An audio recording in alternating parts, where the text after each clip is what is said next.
In this video, I'm going to show you how to set up this little guy down here where when somebody scrolls your website, this button shows that people can click to scroll to the top of your page. Now, this thing took a lot more effort than I actually thought that it was going to take. I thought it was going to be very simple to set up, but there's just so many different ways that you could have approached this. And I really tried to not add any custom code, write any custom JavaScript, and do everything inside of the Bricks Builder UI and use interactions and stuff like that.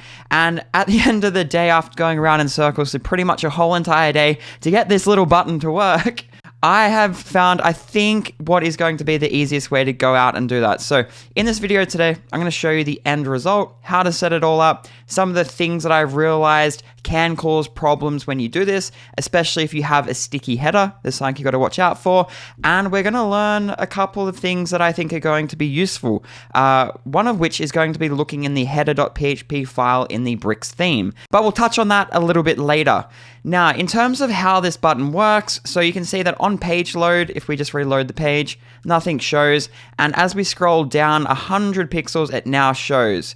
If we scroll back up, it hides, down, up, and hides. Now, I've set that myself to be 100 pixels, but using my code that you can copy and paste from today's video, you can change that to whatever you want. So you could change it to 100 pixels, 200 pixels, 300 pixels, whatever your heart desires, you'll be able to change this code. It's very easy to do. But the main things that this button does is doesn't load on page load, shows after a certain amount of pixels, shows all the way to the bottom. If we click it, scrolls back to the top, and then it hides again. Seems quite simple to do, but it's not actually as straightforward as you might think. So let's jump in and let's have a look at this. And to do this video today, we're going to be following the format of the blog post that I just finished.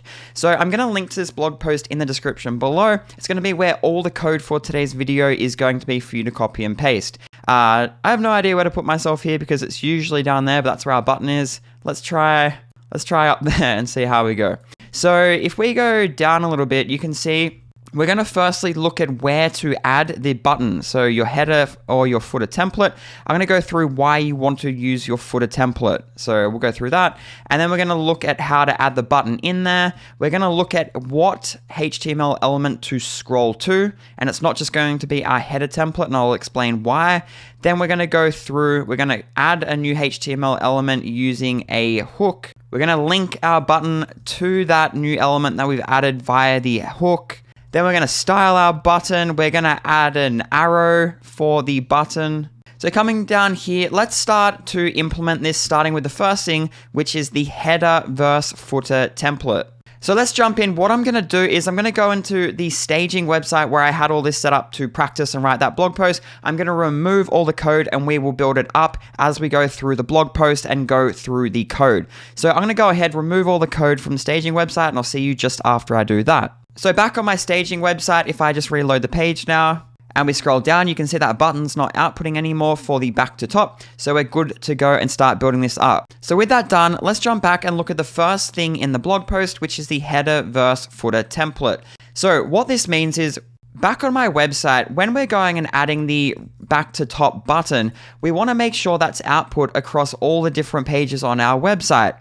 And the easiest way to do that is add it into a Bricks template that is going to be shown or loaded on all the pages on our website. Now, most people would say there's two different options to consider there. It's going to be your header or your footer, because they should appear across most pages in your website. Now, if we compare them, the header and the footer, across my website, my footer shows on every page of my website, but sometimes I remove my header. So for example, if I go back to my dashboard here and I went to FunnelKit and funnels, this is where I go out and build all my sales funnels, my opt-in pages, and my lead magnets. Now, if I click to view my opt-in page for my 21 days email course, which is there, having a look at this, see how there's no header here. So if I was to go edit with Bricks, and then I go to settings and page settings and general, you can see I've disabled the header for this opt-in page. And so if I had my back to top button added to my Bricks header template, on this page it wouldn't load, and I might want it to show here. Now if we go down, my footer is showing here. Now because my footer has my terms and conditions and my privacy policy and stuff like that, I load that across every page of my website, so it just makes sense to add the back to top button in my footer template. Now it's really up to you, but I think most people will want to do that, but I just wanted to point that out before we get into actually adding our button. So coming back here, that's why I chose to use the footer template to add the button. Now, the second point is adding the back to top button to our footer template. So let's actually go and add that in there. So back in our staging website under bricks and templates, I'm going to search footer to find my footer template. So there it is there. So the type is footer and it's applying to my entire website. It's probably going to be the same case for you in your website. So let's go ahead and click edit with bricks to edit the footer template. And then let's go ahead and add our button. Now, the easiest way that I found to explain this is to just go in, add our button, get it all working and scrolling to the top of the page, and then we can fiddle around with the appearance and the layout and things like that after we get it all functioning and working. So let's go ahead and add our button. So I'll go up here to buttons and we're going to search for a button element and add that in there. And I'm just going to give this a name. So button back to top. And you can see there's the button down there. So now that our button's there at the bottom of our footer template, let's go ahead and save that. And then on the front end, let's go ahead and reload. And we'll go right to the bottom and we should see our button there. But when we click on it, nothing's happening because we actually haven't linked this button to scroll up to an element on our page. So we're going to focus quite heavily on this next bit because there's a couple of different ways that you can do that. And I think one way takes a little bit more setup, but it is more future-proof and it could cause you less headaches in the future. So coming back to our template, you might know that if we go here with our buttons selected, we can go to link and we could set it to external URL. And then for the URL here, we can put the ID of the element that we want to scroll up to. So if we go to the front end of our website and we scroll right to the top, we could go, okay, well, when somebody clicks our button, we want to scroll them to the header because that's the top of our website. So we just need to find the header ID. So we could right click and inspect element. And then we could find our header, which is here. And we can see the header element, which is right up the top of our page, has the ID BRXE-header. So we could use that to scroll to. So we could copy that from there, the ID, come back into here, and with our button selected under the link external URL, we would do hash and then paste in the ID of our header. And then we could click save. But back here on the front end, watch what happens. I'm going to close that. And then I'm going to reload the page and I'm going to scroll right to the bottom to where our button is. And then watch what happens when I click on this. When I click on that, it scrolls up a little bit, but nothing really happens. And the reason that nothing's happening is because I have a sticky header on my website. So you can see as I'm scrolling up or down, the header is stuck to the top of the page. So technically, when I try and click this button to scroll back to the header is actually reached on the page, and that's why it's failing to scroll up to it because it already thinks that it's at that point. And we can see if we right click and inspect element here and go up, that is in fact the header. I know some themes that when you would scroll down, it would clone this header and then fix the clone to the top of the page, but that's not actually happening in this case. As we scroll down, if I go right to the top, sticky on scroll, if we go position sticky, it's stuck to the page already. So going down, it's already stuck to the top of our page. So that's why you're going to run into issues if you try and use the ID of the header. Now, if you're not using a sticky header, it will work for you. So for example, if I go back to bricks and templates and I search for my header template, so there it is there, and I go edit with bricks. And then I go here to settings and template settings and header, and sticky header, I turn that off. Now, if I go to the front end of our website and reload and scroll down, because the header isn't sticky, when I go down and click this, it scrolls back up to the header. So if you don't currently have a sticky header, that will work for you. But the way that I recommend you do set this up only takes a couple of extra steps. It's very quick and it will future-proof you in the future. So even if you're not using a sticky header right now, in the future, if you do activate it, it won't break your back to top button. So I'll show you how to go and set that up. So back here, I'm going to go back into the header and I'm going to reactivate the sticky header. So I'll turn that on and sticky on scroll. So I'm going to go save, and then back here, I'll reload the page. And now that's stuck to the top. And again, if we go down to the bottom and we try and click this, it's failing to scroll up. So up until this point in this video, we've covered these 4 points here, but now we're up to this point here. And what we're going to do is as follows. We're going to create a new HTML element using a hook in the bricks theme, and then we're going to scroll to that element. It's very simple to set up, and you can just click on here and copy and paste my code. But I'll show you what this is all doing, but we will get this code from here in a second. So as you know, Bricks Builder is not a page builder plugin, it's a theme. And so we can go into our WP content folder and then themes and then bricks, and we can have a look at how the bricks theme works. So in the bricks theme, we can go into header.php and we can see how the header is rendered by the bricks theme. And we can see here that this here, do action render header, this is what is responsible for outputting our header on the page. But Bricks also gives us a action hook before it renders our header, and that's called Bricks before header. So we can use this to insert our own custom HTML. So that's what we're going to use for this tutorial. So you want to go and open up wherever you normally add your custom PHP snippets, whether that's in WP Codebox or another snippets plugin, or it might just be under appearance and then theme file editor.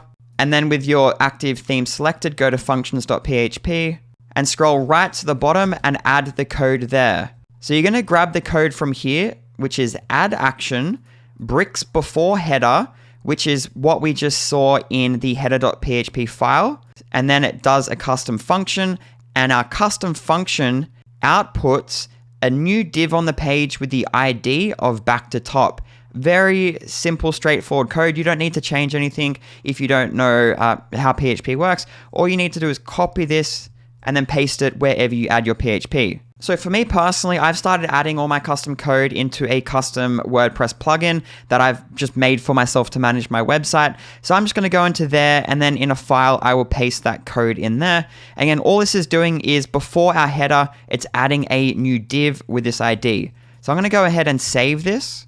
And then on the front end of our website, I'll reload the page, and then I'll just right click and inspect element, and I'll scroll up to where our header is. And then just above it, we've added that new div with the ID of back to top. So with that done, now we can go ahead and scroll to this. So let's just copy this back to top, and then back in our footer template with our button selected, we will scroll to that element there. So we paste that in there with the hash sign. It's very important. And then we go save. Important. That sounds very Australian when I say it. And then back here, let's just go ahead and we'll reload the page. And now when we scroll to the bottom with our sticky header, if I click on this, it goes all the way to the top to that div. Now that div, it's just an empty div. There's no content inside it. It's just before our header, and it's really just used to scroll to. So in summary, if you're not using a sticky header, you definitely can just link to the HTML ID of the header element directly. But if you are using a sticky header, this is going to be a better option that will actually work. And if you're not sure, the second option will future-proof you in case you do want to activate a sticky header later on down the track. So with that done, we've done everything to point 6, and now we're up to number 7, where we're going to style and position the return to top button. And we can also go ahead and do number 8, where we add the up icon, the up arrow. So let's start with number 7. So I'll just click on that, and we'll go down, and we're going to go ahead and apply this styling. So under the style and layout, we're going to set a width, and then we're going to set a height, and then we're going to make it fixed. And then we're going to position it on the right and at the bottom and give it a Z index. But before we do any of that, I mention up here that I like to apply this to a CSS class inside Bricks Builder instead of applying it to the button element directly. So I'll show you what I mean. Coming back here, we have this button here. So we could go and apply that styling by going to the Style tab and then going to Layout and then finding the position and setting that to fixed. And then the right, we could position it 1 rem over here, and then the bottom 1 rem.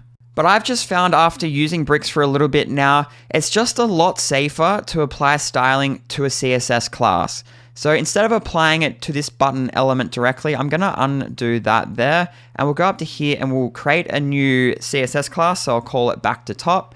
So I already have it there. I'll just delete that for now. We'll recreate it. So I'll go back to top and press enter.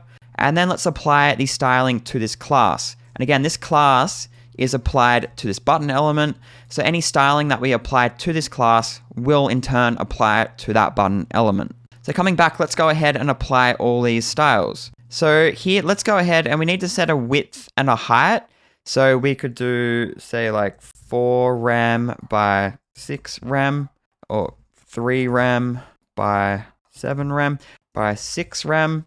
And we can adjust these once we add the up arrow in just a second. But coming down here, we want to position this to be fixed. And then we want to position it 2 rems or so from the bottom. And from the right, we could do something like 4 rems, just so it's in a little bit. And then its Z index, we'll make it 5, just so it sits above everything. So that should cover everything listed here. So it's pretty easy to go and set that up. Now coming down, we need to go ahead and add our up arrow. So the way that I do that is we can exit out of that and we can go back to content where we're editing the button. And then for here, for the content of the button, where you can type what's going to be in this button, I usually go to Google and type ASCII up arrow, and then I can get it from here. So I can just copy that from there. And then you could paste that in there. And now we have the up arrow showing there. Another way that we could do that is just not put anything in there, and we could come down to the icon and we could click here. And then for the library, I would recommend choosing SVG and then uploading an up arrow SVG icon that you find or create yourself. I wouldn't recommend going down the Font Awesome route or the icon fonts like that. I definitely recommend getting into the habit of uploading your own SVGs. But for this video today, I'm not going to go ahead and do the icon. We will use the ASCII up arrow, which looks like that.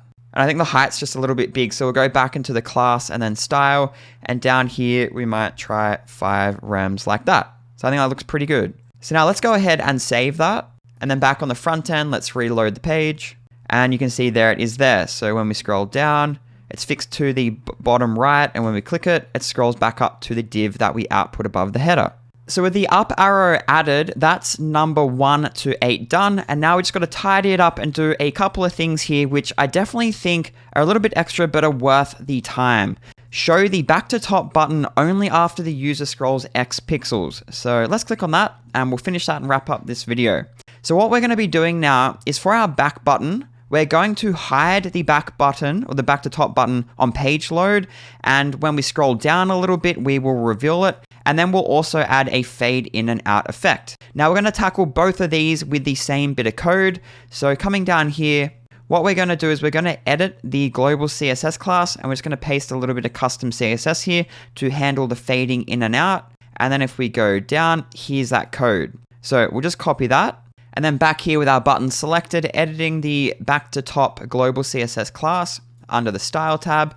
And then under this custom CSS box, we just paste that in there and click save. And with that done, go down and we just need to add this final bit of code. So this is PHP code again that we're adding into the footer of our website, as you can see there. And we're just outputting a little bit of JavaScript here. So let's just copy this code here. So I'll go copy.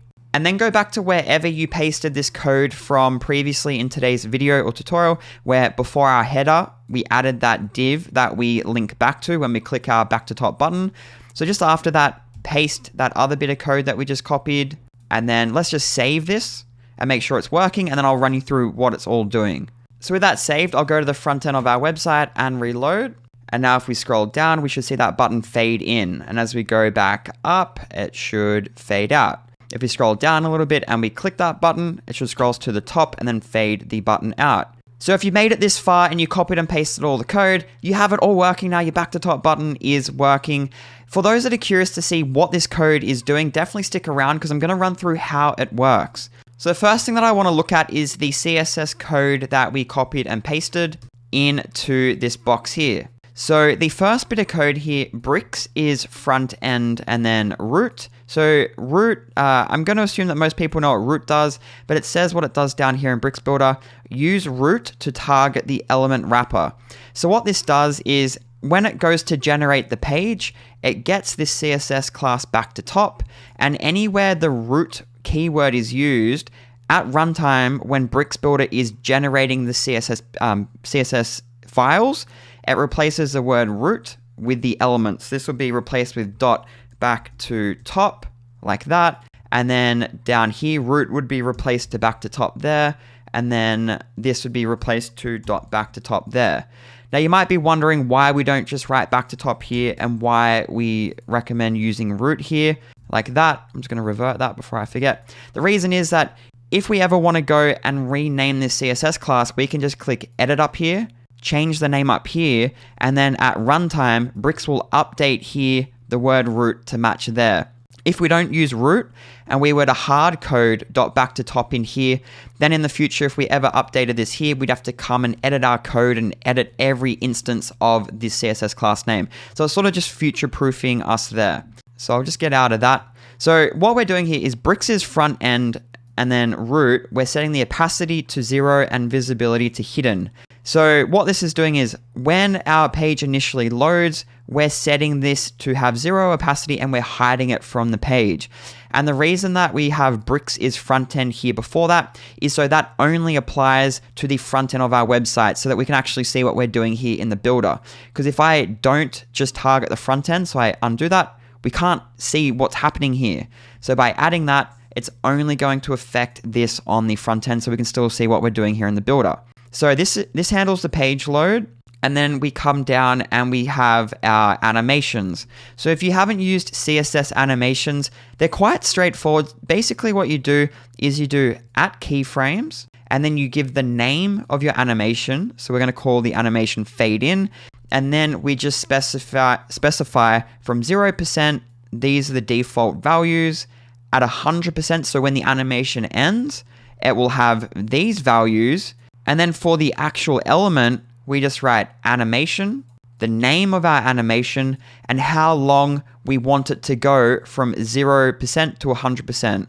So here I'm saying when we scroll down a little bit, our JavaScript adds show equals true to this button after 100 pixels, which you'll see in just a second when we look at the JavaScript code. And when it adds show equals true to our button, that starts our fade in animation, and we want that to take half a second. And so from here to there, it takes half a second to set the opacity from 0 to 100% and to change its visibility from hidden to visible on the page. And then we just repeat the process for show equals false. So when we scroll back up the page, or a user clicks this button and we scroll up, when we get to within 100 pixels from the header, we change show equals true to show equals false. And in doing that, it triggers a fade out animation, which is the reverse of our fade in. So at 0%, it's 100% and it's visible. And then at 100% of the animation, so when the animation completes, the opacity reaches 0 and its visibility is set to hidden.